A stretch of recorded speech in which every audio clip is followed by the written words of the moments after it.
One, I was a rowboat wrangler. Mrs. Bloom, that is not boat 100, that's boat 10. The other 0 was a hole. Bring the boat back. The second job I had was pool tumbler, to wake up the Jews around the pool. And so I'd go to the pool, and I'd wear a derby. I had a heavy alpaca coat and 2 suitcases filled with rocks, really. And I'd walk out on the diving board, and I'd say, "Business is bad. I don't want to live." And I would jump into the pool, and they'd laugh, and they'd laugh. Sometimes the Gentile lifeguard would laugh. And he would be doubled up. I'd be at the bottom of the pool, and I'd say, "Richard." He'd save me most of the time. That's why I'm here. Yeah, and the third job I had was busboy. It's at Butler Lodge, we wore little cloth jackets. And we ran from the kitchen to the dining room, from the dining room to the kitchen, and we were helping the waiters. And mostly, my job was the sour cream. I had tubs of sour cream. One tub could kill 100 Jews, didn't mean it. Over 200, cholesterol over 200 is dangerous. The average cholesterol amount is about 1,175. But that didn't kill them. That did not kill the Jews.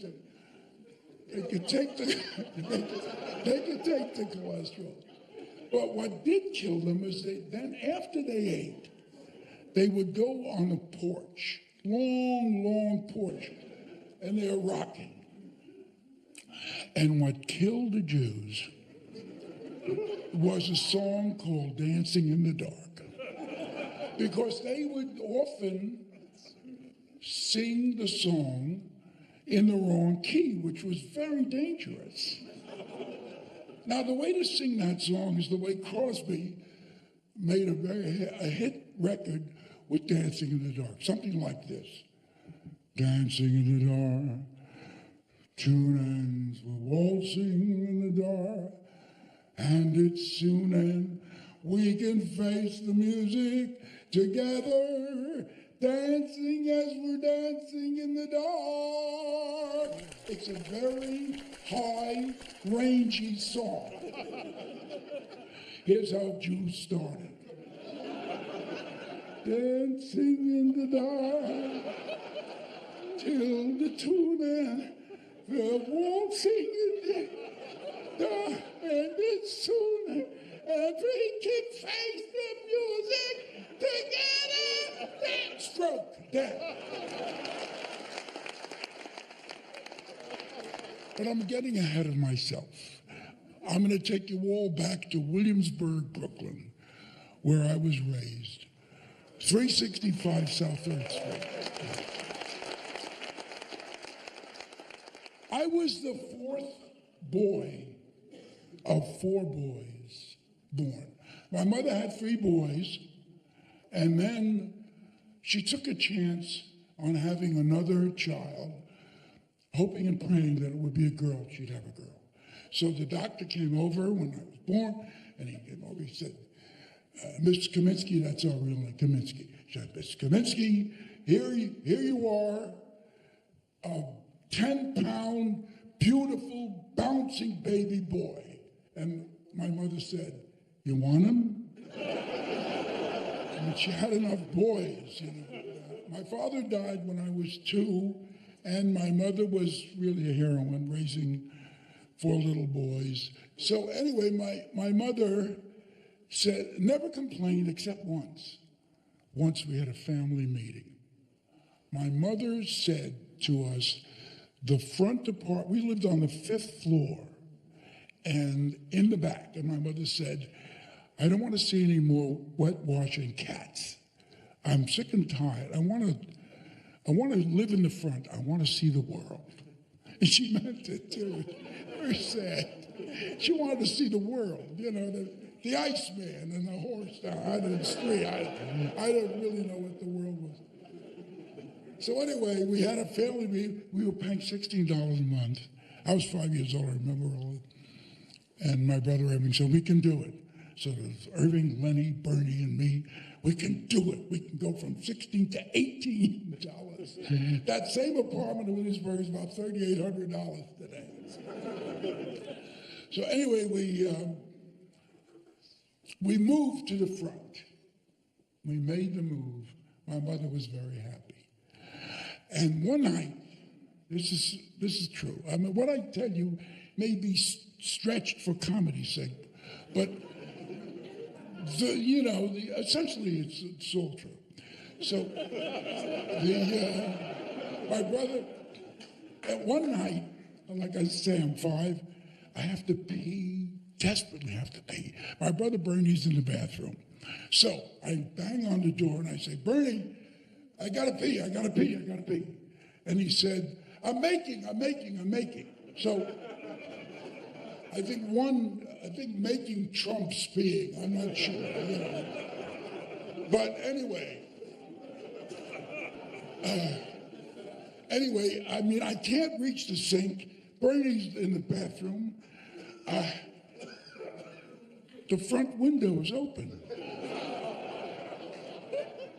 Heaven. So in a great kind of arc, I pee right out the window.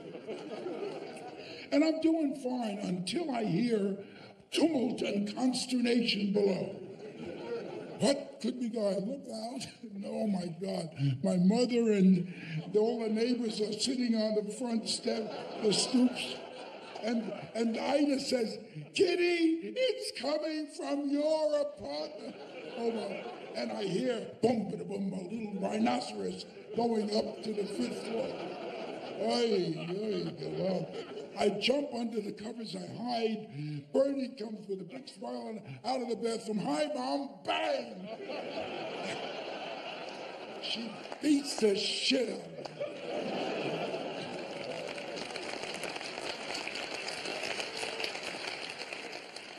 Lenny loved swing.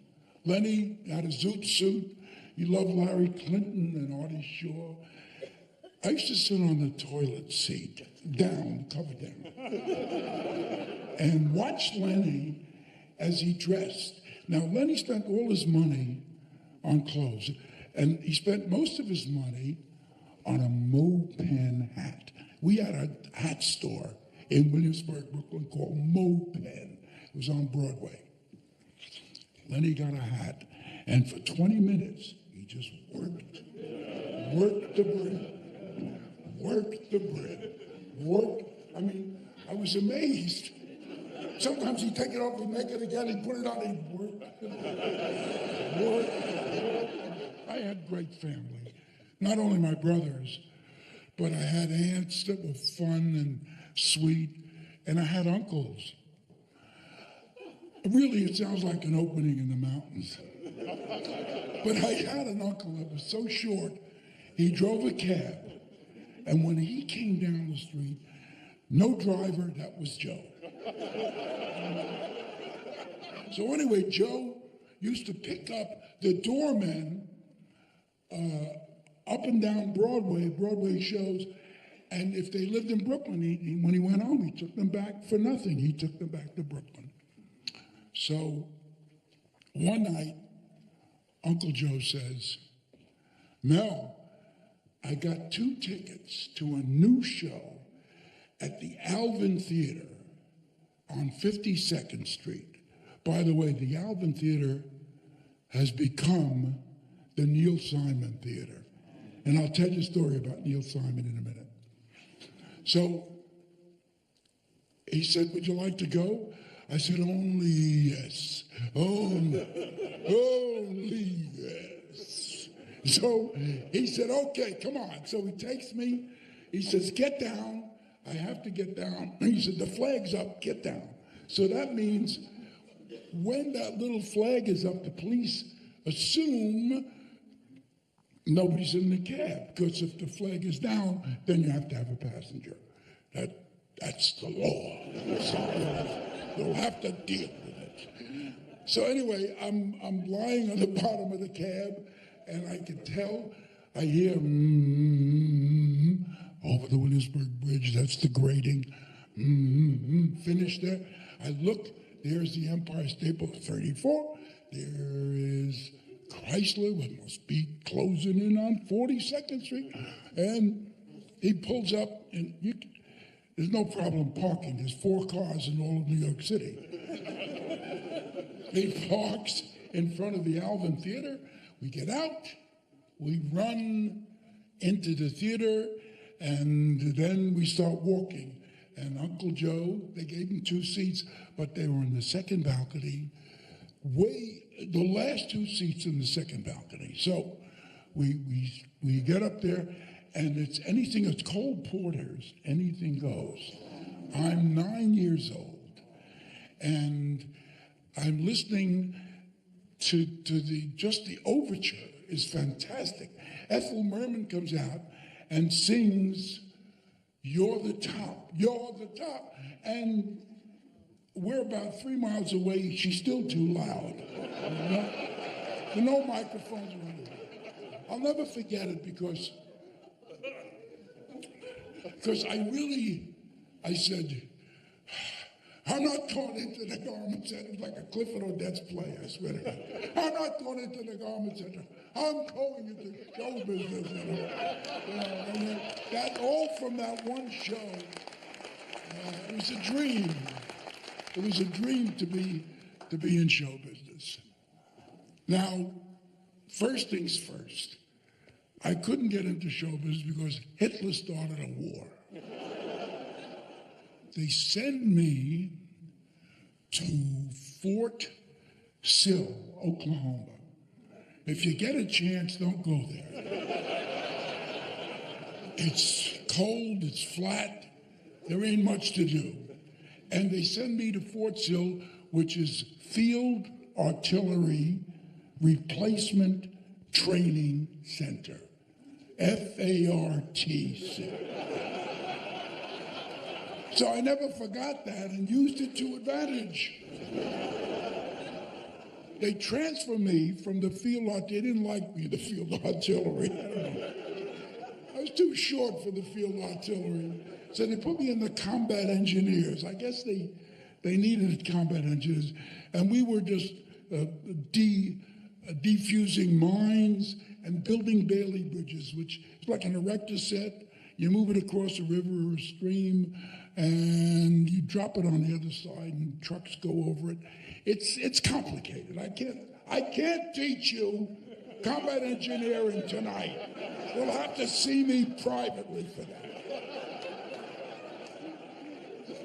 So one day we're building a Bailey bridge to ford a stream for traffic, and on the other side of the stream, I actually hear, I swear to you, I hear, was ist gereingesetzt, ungeverscheiden, ja. Gee, I can hear the Germans just singing, yeah. So I said, okay, let's teach them something good. I picked up a bullhorn, and I pointed toward them, and I, Tootsie, goodbye. Don't cry, Tootsie, don't cry. And at the end of the song, I thought I had said, good, let's just come out. But that was my service in the Army. And I became a corporal, yes. Yeah, non-commissioned officer, yes. Somebody there with a doubtful face. You were a non-commissioned officer? Yes, I was.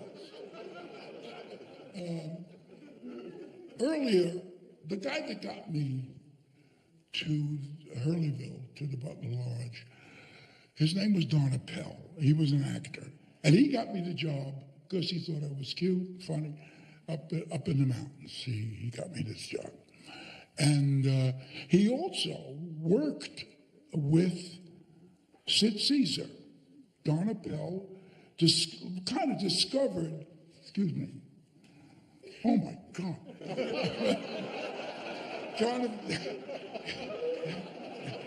kind of discovered Sid Caesar, who was a saxophone player at the Avon Lodge, and he turned out to be, a comic.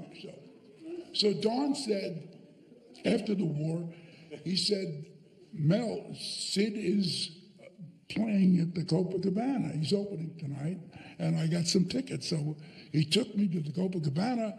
I saw Sid Caesar. I fell in love with the guy. He was doing slot machines. He was doing everything. He was brilliant. He was really funny and brilliant. And he was doing people. He wasn't just doing check your umbrella jokes, He was wonderful. So he hired me to be his writer permanently.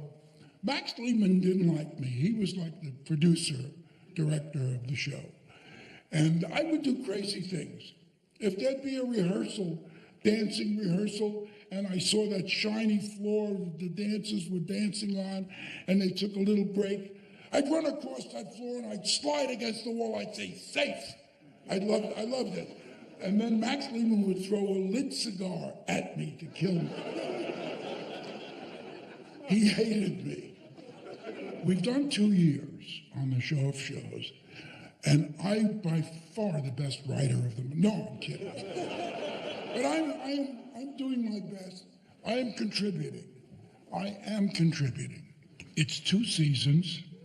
I get a call from a guy called Freddie Colmar. He's a producer. He makes movies at Columbia Pictures. He says, I've heard about you, and I've heard you're funny, and I think you're the guy to write. I'm doing Pal Joey, hopefully with Sinatra. He said, I want you to do the script, and I want you to fly out here, and we'll give you, you can work for 8 weeks, we'll give you $1,000 a week. I said, look around, I'm there. So anyway, I'm there. I'm at Columbia Pictures, and I'm writing. They didn't get Sinatra. He was sick, or he couldn't do it at that time. Later. So I'm writing different Apollani, whatever they asked me to write. I write. Columbia. I make a good friend. My next door neighbor, you may have heard of him, is a guy called Alfred Hayes, who wrote a beautiful book called The Girl on the Via Flaminia. And one wonderful novel, talented guy, and we became pals. He was from Brooklyn, too. And one day we come back from lunch, the Gower Street studio, and his name is not in the door. It's in that little slot. So I said, where's your name? He said, well, maybe it fell down. Maybe. So we looked around. Alfred Hayes were looking. And finally he called down and they say, Mr. Hayes, we no longer need your services. Oh my God, that's the way they fire you? Oh, Jesus, this is terrible. So goodbye, Alfred, yeah, good luck. And that night I couldn't sleep, and 5:30 in the morning I get up. I go to Columbia, I wait for the janitor. He opens the door, I sneak in behind him. I go to the first floor, I take all the names out. Every card, they slide out. I take them all out. I go to the third floor, I run up to the third floor. I take all the names out of there. I take the third, put it on the first, put it on the third, the second. I change every name in Columbia Pictures. Every single name.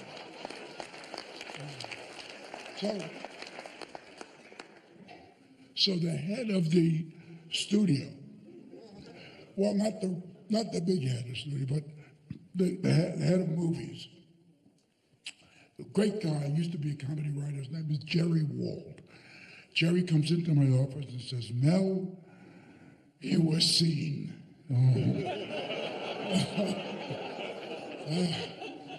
So the janitor's assistant, someone, Harry Cohn wants to see you. So I go, he takes me up. Freddie Comar's there waiting. We go up to Harry Cohn. He has a red carpet. I'm on, literally. front of his desk is a red carpet.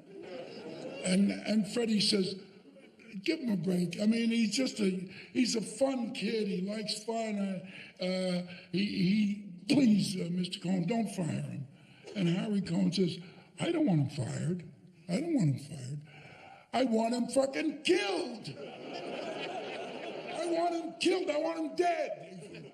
And he could do it. He knew people who could do that. It was pretty scary. Anyway, they begged him, and I went back to work. I collected my last check. I happily flew back to New York and back to the show of shows and easier, more comfortable circumstances. Doc Simon, Neil Simon, we called him Doc. Every time he had a joke, he'd whisper it into Carl Reiner's ear, and Carl would say, Doc's got it, and then he would tell the joke.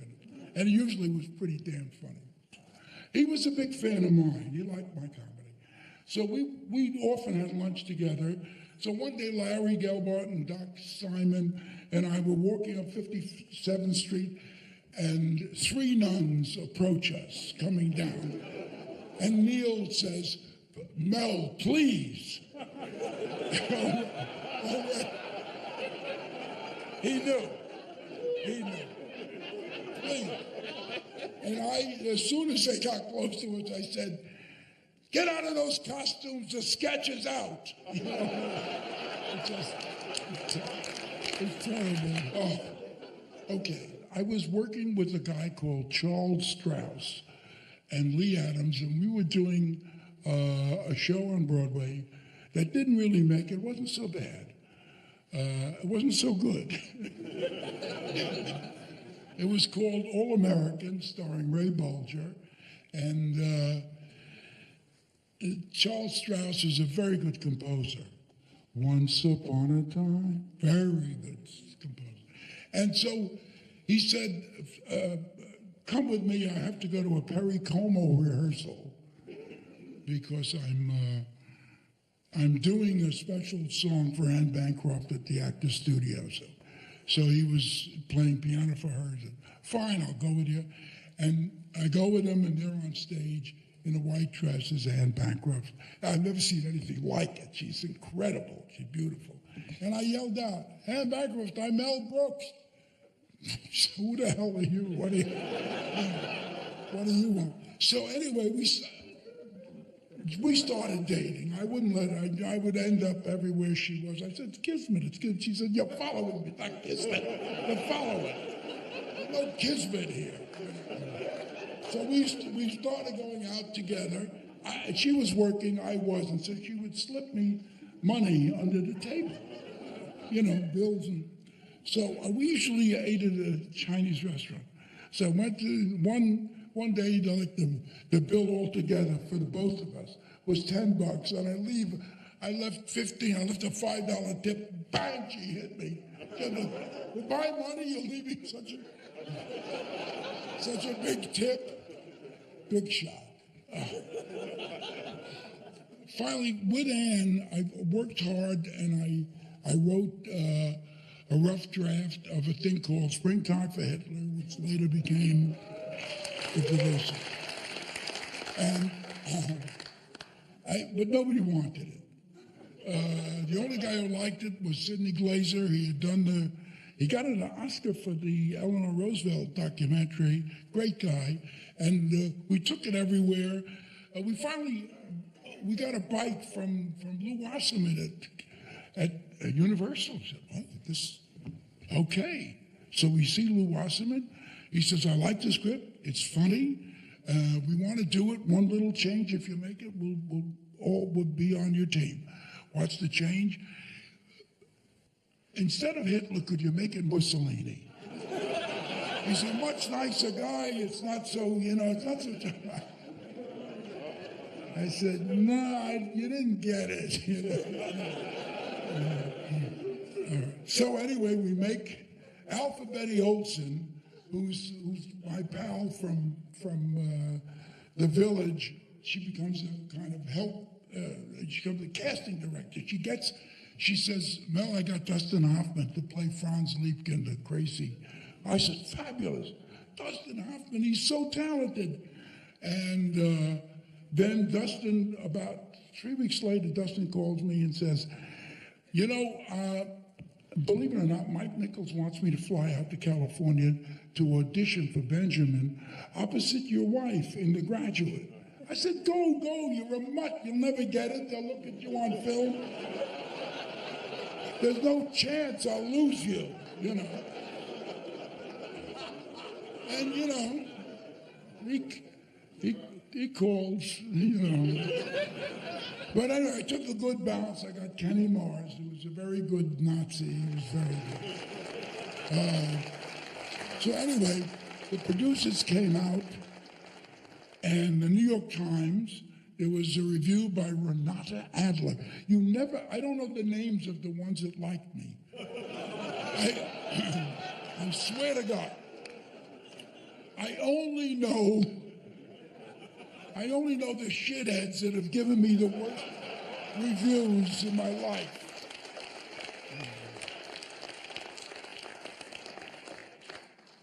So anyway, very bad review. And I thought, well, I can always go back to television, I'll get a job. And then I get in the mail, nominated for an Academy Award for the screenplay. Wow, okay, maybe I'll stay in movies, who knows, you know? This is all good, but I said, no chance of winning. Stanley Kubrick, 2001, that incredible movie, original screenplay. Pontecorvo, The Battle of Algiers. I don't have a chance of getting near that award. So I go to the Academy Awards and go, it's a chance to wear a tuxedo. You know, and I rented a very nice tuxedo. And I went there, I had a flower, a little red flower. And when I'm sitting there, I don't have a speech or anything because I ain't gonna win. And they announced my name. I can't believe it. So I said, get up, go there. I said, I don't know what this is. Okay, I go up on stage. I don't have a speech. And I said, really, I mean, a lot of people, you know, say they don't have a speech. I really don't. But I'll just tell you all here at the Academy, and this is the speech I made. I'll tell you all at the Academy what's in my heart. Ba-boom, ba-boom, ba-boom. That's it. Now, ladies and Jews, I have to pee, so I'm going to leave you. Come back for the second act if you like the show.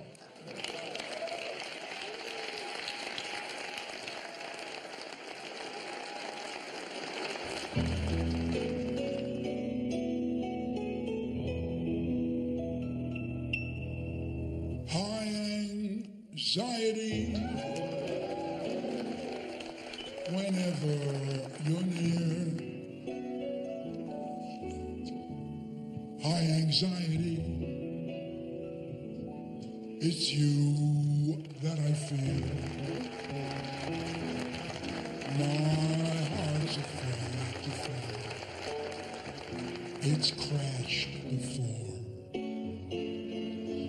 But then you take my hand, my heart starts to soar once more. Anxiety, it's always the same. High anxiety, it's you that I blame. It's very clear to me, I've got to give in. Anxiety, you win. Jerry Sternbach.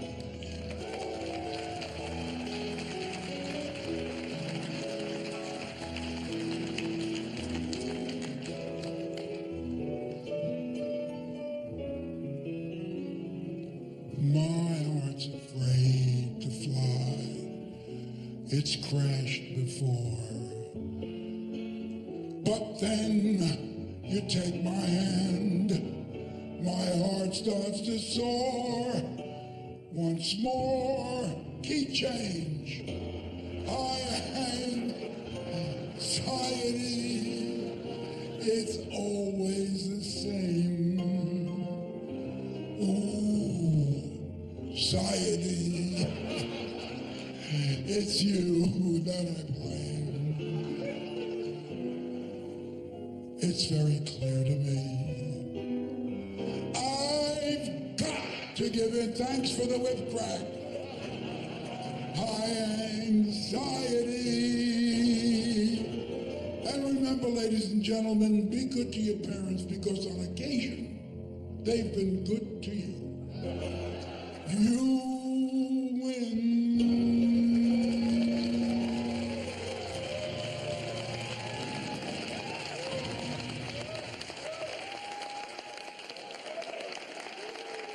Thank you. That was the title song of a movie I made called High Anxiety. And it was, the whole movie was built around all the Alfred Hitchcock movies. So when I decided to make this movie, I called Mr. Hitchcock and I said, Mr. Hitchcock, that's what you say to him when you call him. Say, hello, Mr. Hitchcock, this is Mel Brooks. Who? And never mind.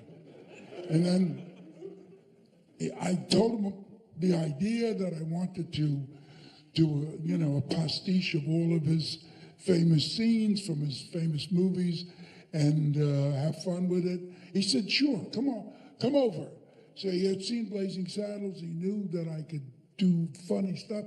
And I came over to Universal, and he helped me, actually helped me with the script. He said, don't leave this out. The shower scene is very important, this, that. And then he said, I got a joke if you want to use it in the movie. I said, all right.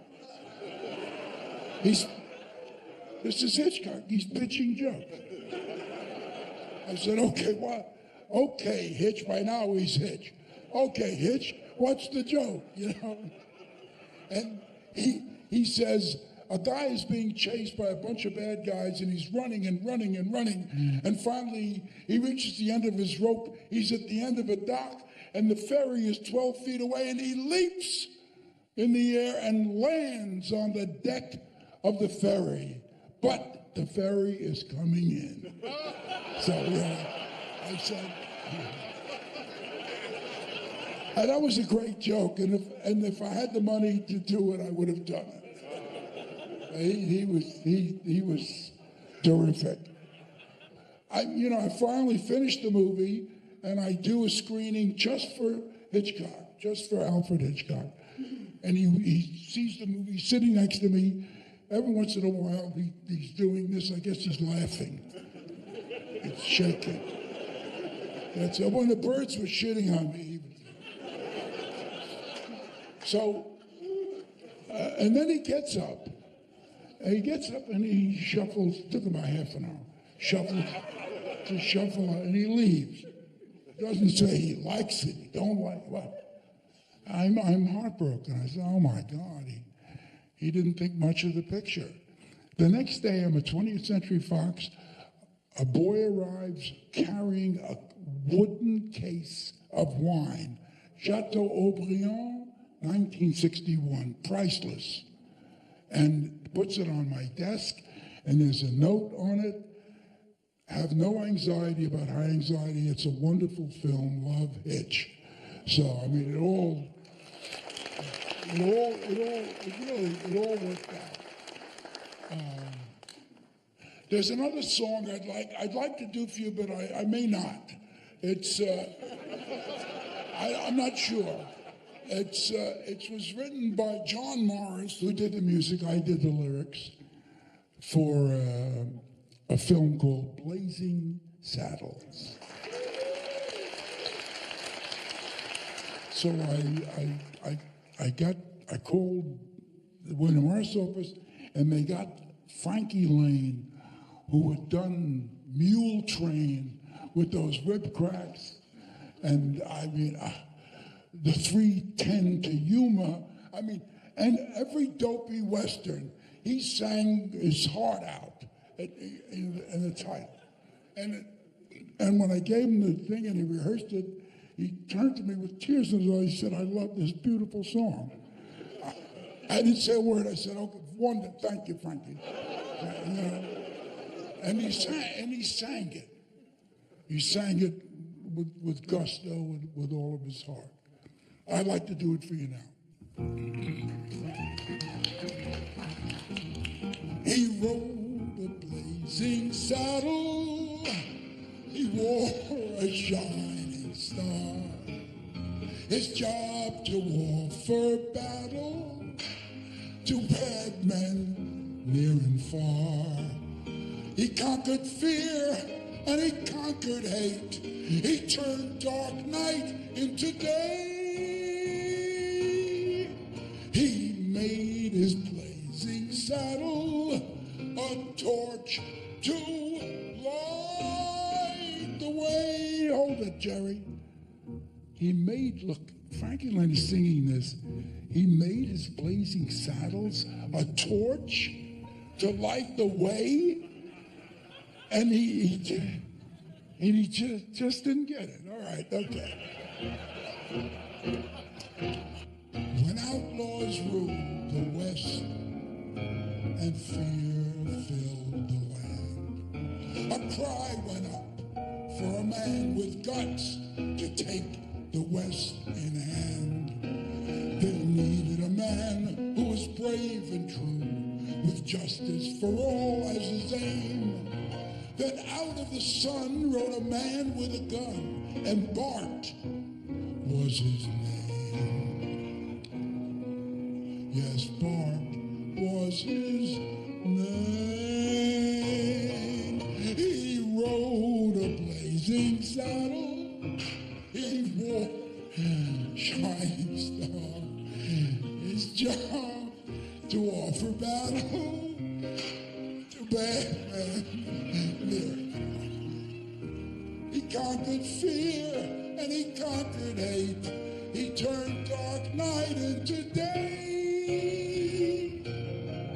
He made his blazing saddle a torch to light the way.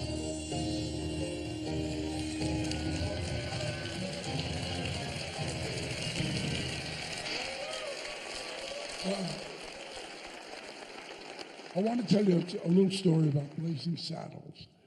I was looking, I think I was, just a little too artistic. I was looking for a real deep actor who had suffered alcoholism to play the Waco Kid. So I got Gig Young, who's a great actor, and he won an Academy Award for They Shoot Horses, Don't They? And was a genuine alcoholic. But, so I hire him, and in the first scene, he's leaning over. I mean, he's struggling to gain equilibrium. He's hanging over the bed in the jailhouse.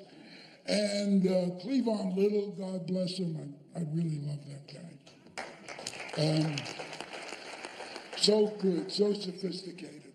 Richard Pryor, one of the writers who wrote the script with me, said, it's okay. I was going to quit when when Warner Brothers wouldn't hire Richard Pryor to play Black Bart, in Blazing Saddles.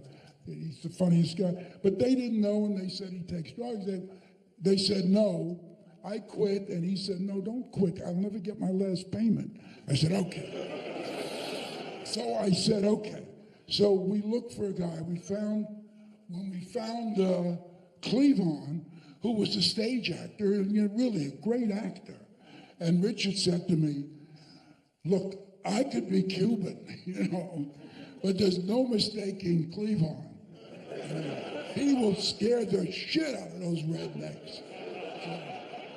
And that's the guy, and he was so talented and so handsome and so sophisticated. He was just the best actor and the best guy. So anyway, we're doing this thing. Cleavon comes over to Gig Young and says, are we awake? And Gig Young is supposed to say, I don't know. Are we black? He's not, it's the West. I mean, he can't believe that the sheriff is black. So Cleavon comes over and says, hello, are we awake? And Gig Young says, I don't know, are we black? Are we black?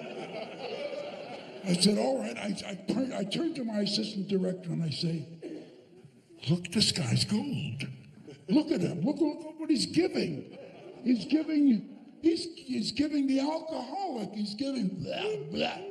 And then he continues, and finally, green material spews from his mouth.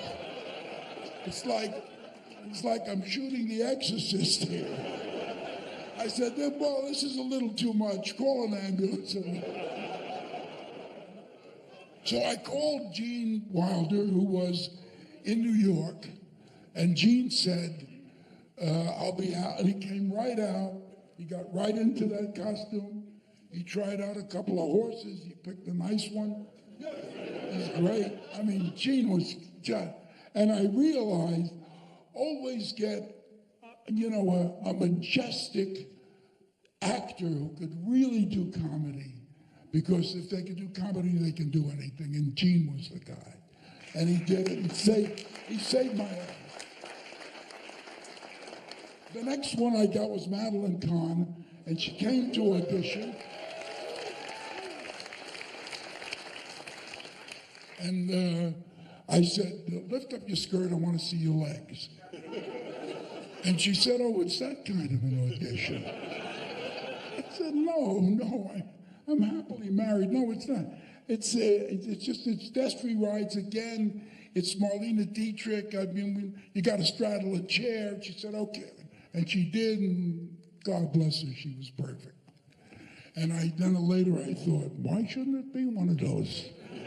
But, I could have gotten lucky. What a schmuck. I loved her. I miss her very much, really.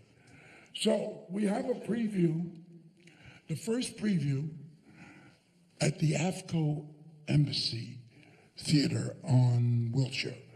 And I had a rail built outside where cowboys could come and tie, and they tied up their horses there. And then in the lobby, I had cattle, and they made duty all over them. It was terrible. Oh, it was really good. It was really the movie worked. And then the guy running Warner Brothers at the time, who shall be nameless, Ted Ashley, he grabs me by the collar, he throws me into the manager's office, he gives me a legal pad and a pencil, he says, write. So I said, all right. No farting. I said, okay, farting out. No punching an old lady. No punching a horse. No punching. No punching a horse. And he went and gave me about 22 notes, and I'm writing, yes, sir. No, it's out. I would have had like a 13-minute movie if I didn't. It's so crazy. So anyway, he leaves. I crumple everything up. Callie's with me there. Crumple everything up. I throw it in a waste paper basket. Callie says, good filing. That's good. So my first Blazing Saddles hits it, and it's big. That summer it goes all over, and it's a big hit. So I buy my mother an apartment in Florida. And I said, well, where did you go? She said, we went to Hallandale, Hollywood. Near the Diplomat, we got a wonderful 2-bedroom apartment in a new building called the Presidential.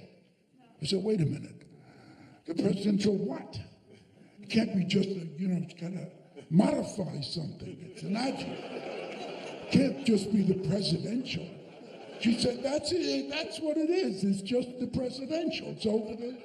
It's over the doorway. It says it's the president. I said, it can't be. And I go down to Florida. I figure it's the presidential arms, the presidential suites, presidential apartments. I go down, there it is, presidential. Just all right, that's good enough for the Jews, good enough for me. So I go up to the apartment. I like the apartment a lot. They're on the TV set, all my awards, the Oscar, the Emmy, they're all there, got 100 awards. And I find out my mother at 4 o'clock every day is serving tea and cookies, and it's a tour for the building to see the awards.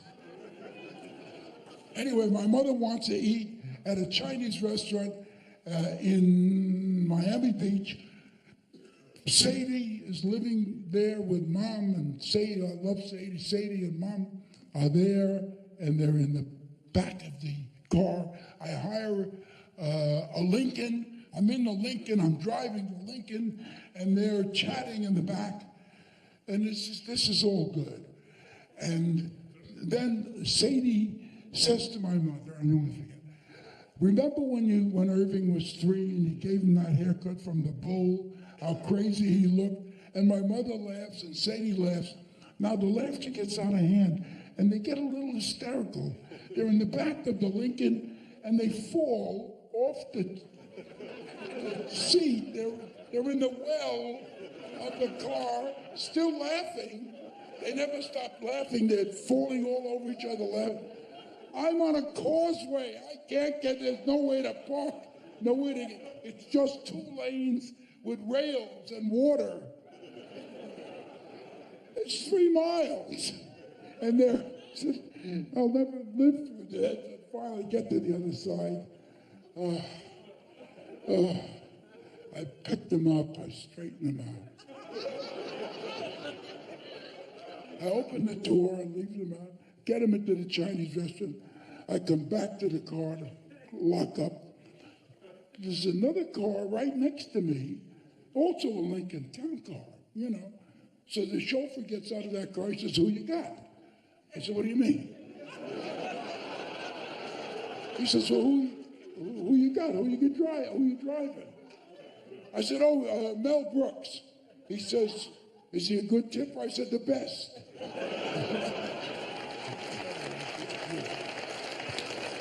Second year, I was doing the show, and I met this guy, Ronnie Graham, and I had written a sketch that he saw in a show off-Broadway. And when the show closed, he said, can we take that sketch, put it in a new face? I said, sure. So they put this sketch into New Faces of 1952.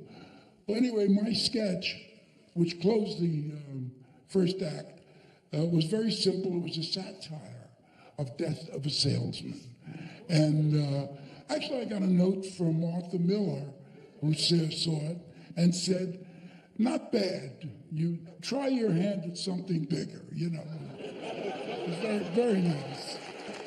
Every once in a while, Ronnie and I would strike gold, and we'd write a really good, what I considered, a really good song, and we wrote one that we could never find the right musical to put it in, but it was a wonderful song.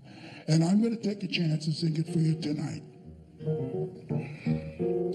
Ronnie and I wrote this. An officer of France am I, my rank is general. And if you ask me how I feel, I'll tell you I feel mal. Mal de tête? No. Mal de mer? No. Mal de what? Mal de guerre. I'm sick of war for many reasons. 3 of them will do. It's 1815. I am French, and this is Waterloo. To arms, soldiers of France. Lift up your lance, pick up your pants, the battle's begun. To arms, heroes of gold. Come on, don't stall, get on the ball, the battle's begun. The enemy's advancing with murder in his eye. Our way, I think he's glancing. For us, it's do or die. I don't mind the do part at all. Listen, folks, I have an idea, a way of getting around the problem. Listen to this. Retreat, retreat, drop your sword and run. Our foe is near, the choice is clear, get out of here. Right for fear, we're done. Run away, run away. If you run away, you live to run away another day. Retreat, retreat, give your feet a chance. I got big news, all of you's gonna lose. Move your shoes toward France. It's defeat, this is it, retreat.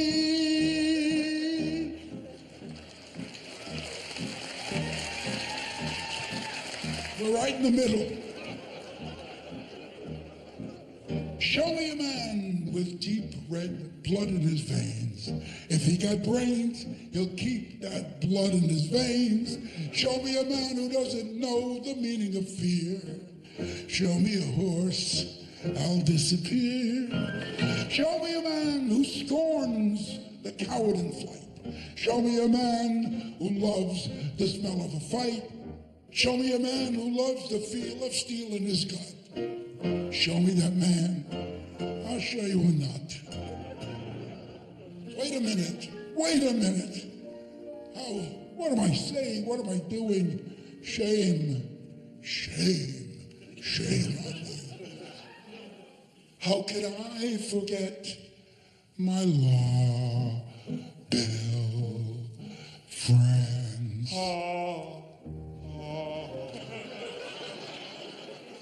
Both my eyes get wet for law bell friends.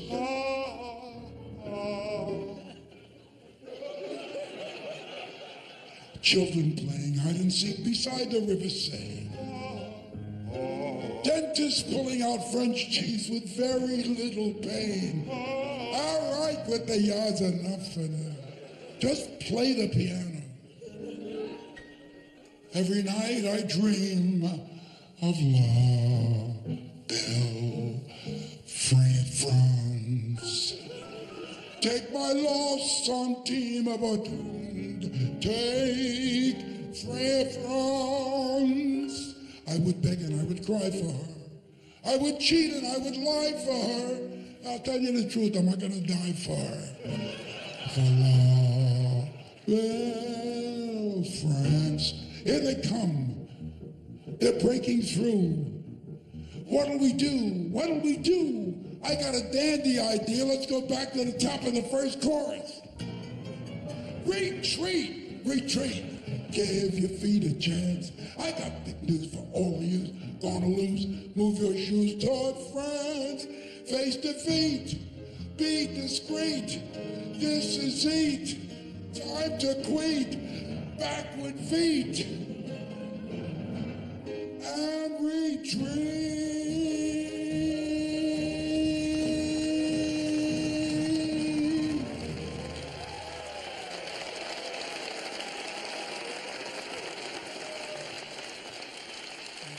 Now we got to find a show to put it in.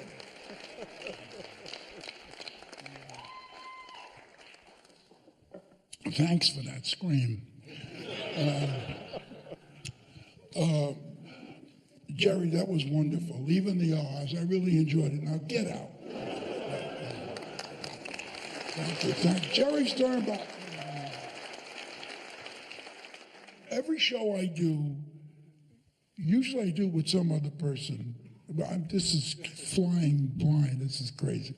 But usually, I usually have the audience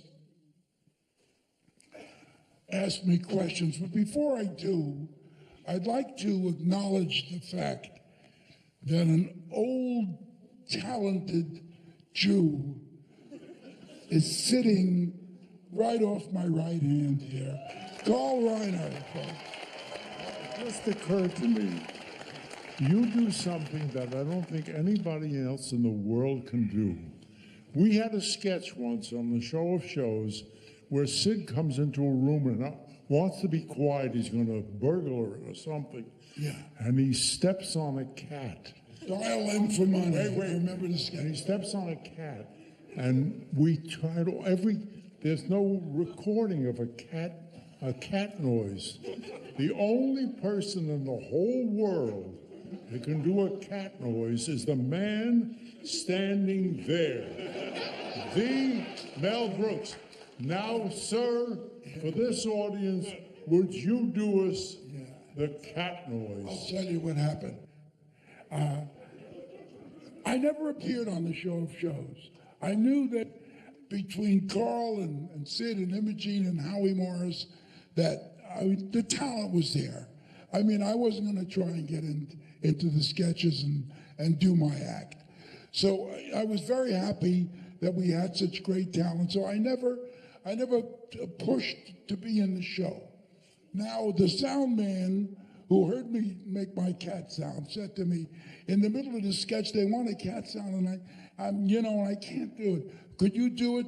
So here I am performing on a microphone, the Show of Shows. 1 million people are going to hear me. I'm very nervous. So Sid is supposed to back up in this room at night, and he's supposed to, at one point, step on a cat's tail, and the cat's supposed to yowl, make a true cat sound. So Sid starts backing up, and he gets to the cat's tail, and I go, well, it's not. I'm getting nervous. I'm dry. And he keeps backing up. I can't. I'm failing. I can't. And finally, like he's almost out of the room, I go, say, thanks, God. Yeah. Like, I do the best cat sound. Question, yes? What was the greatest, most satisfying achievement of your career? I think marrying Anne Bancroft was real, honestly. I mean, we had a great marriage, and that was my greatest accomplishment, right? Thanks for the question. Questions? You once talked about Sid Caesar in terms of his strength.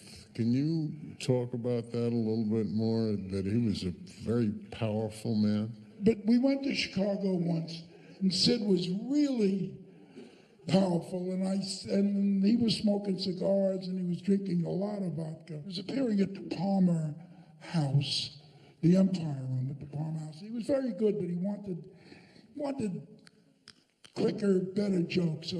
And we were working, it was after the show. We quit the show at 12, it was 3 in the morning. Cigar smoking. I said, I need air. Sid, I need air. Sid goes to the window. It's probably shut for 12 years. You don't open the hotel windows. Nobody can. Boom, window open. Grabs me by the belt, by the scruff, holds me above Michigan Avenue. I see taxis underneath me. And he says, got enough air? I said, oh yeah, Bob. I'm fine. Yes, sir. Have you ever been arrested?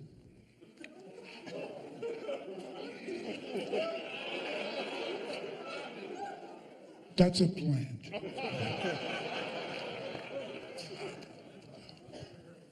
I was about 8 years old. And I was in the Woolworths with my friends. And we used to, every once in a while, we'd take the liberty of taking a yo-yo and sticking it in our pocket. And, we would, I think it's called stealing. But we said it was taking, Anyway, I saw a Roy Rogers pistol with a pearl handle and, toy pistol. It was so beautiful. I couldn't resist it. I could not resist it. Now, you don't steal a Roy Rogers pistol. It's too you can't. There's no way you can't get it. But anyway, I threw my coat over and I shoved it around, and I started, and just before I got to the door, my shoulders, the store manager saw me, grabbed me, and he said, I'm sick and tired of you kids stealing. I'm going to call the police and call your parents, and you're going to go to jail, and we've had it, and you're going to come to my office. And on the way to the office, I pulled out the gun. I said, get back, you son of a bitch, I'll blow your head off. And he jumped back, and I ran out. I still have the gun. Thanks for that question. Questions? Where? Okay, say it. Did Annie encourage you to write songs? I was going to get somebody to do, for the title of the 12 Chairs. And Ann said, no. You're a songwriter. Go up to the attic and don't come down till you have a version of the title song for the 12 Chairs. So I went up to the attic, walked around for a while. I'm sure she could hear me. And then I got an idea, and I sat down. And 3 or 4 hours later, I came down with hope for the best, expect the worst. And I'm going to close this show singing that song to you. Jerry, you come back. All is forgiven. You're not going to do yah-yahs in this one, are you? No. Okay, here we go. Hope for the best. Hope for the best, expect the worst. Some drink champagne, some die of thirst. No way of knowing which way it's going. Hope for the best,